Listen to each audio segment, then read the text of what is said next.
Hi all, எனக்கு ஒரு சூப்பரான பட்டர் சிக்கன் எப்படி பண்ணுறதுன்னு பார்ப்போமா? வாங்க. ஒரு சாஸ் பேன் எடுத்துக்கோங்க, 2 தக்காளி, 2 வெங்காயம், 4 பல்லு பூண்டு, ஒரு 8 முந்திரி, ஒரு 25 கிராம் சன்ஃப்ளவர் சீட்ஸு, காம்போடு கொத்தமல்லி, இதெல்லாம் முழுகிற அளவுக்கு தண்ணி ஊற்றி நல்லா வேக வச்சுக்கோங்க. இந்த பக்கம் ஒரு கடாயில் 250 கிராம் சிக்கன் போட்டுக்கோங்க. 2 teaspoon Kashmiri red chilli powder, 2 teaspoon வந்து வெறுமிளகாய் தூள், அது கூட தேவையான அளவு உப்பு, ஒரு 1/4 டம்ளர் தண்ணி ஊற்றி மூடி வச்சு வேக வைங்க. அதுக்கப்புறமா இந்த விழுது இருக்குல்ல, நம்ம போட்டிருக்கோம்ல வெங்காயம் தக்காளி நல்லா வெந்திருக்கும். அதை வந்து ஒரு மிக்ஸி ஜாரில் மாற்றி நல்லா ஃபைன் பேஸ்ட்டாக அரைச்சிக்கோங்க. அந்த அரைச்ச விழுதை நம்மளோட சிக்கனில் ஆட் பண்ணிக்கோங்க. 25 to 35 மினிட்ஸ் வந்து நல்லா அப்பப்போ வந்து கலரி மட்டும் விட்டுக்கோங்க.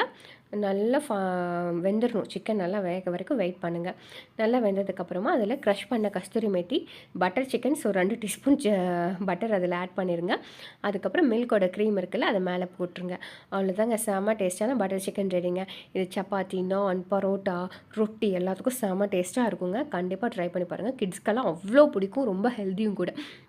அதுக்கப்புறம் எனக்கு இது கூட நான் என்ன பண்ணுவேன்னா, கொஞ்சம் க்ரன்ச்சியாக வேணுங்கிறதுக்காக கொஞ்சமாக ஆனியன், கேப்சிகம் அதை பட்டரில் சாட்டே பண்ணிடுவேன். லைட்டாக உப்பு மட்டும் போட்டு, வேணும்னா பெப்பர் போட்டுக்கலாம்.